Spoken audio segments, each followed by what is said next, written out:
Ia uitați-vă și dumneavoastră, am primit drujba de câteva minute și am văzut că butonul ăsta de la pornire era intrat înăuntru și dădeam de el și nu făcea țac, nici în sus, nici în jos.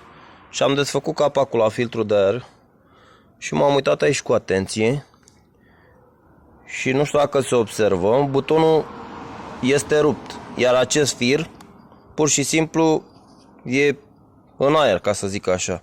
Are o bucățică de plastic alb și înăuntru la buton un plastic alb, ceea ce înseamnă că butonul care a fost s-a rupt, s-a spart așa, nu știu, cred că la transport, așa l-am primit. Și dacă mișcă pârghia de la buton, uitați,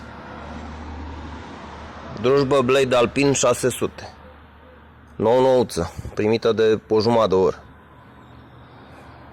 Țai de mine, nu m-aș fi așteptat la așa ceva.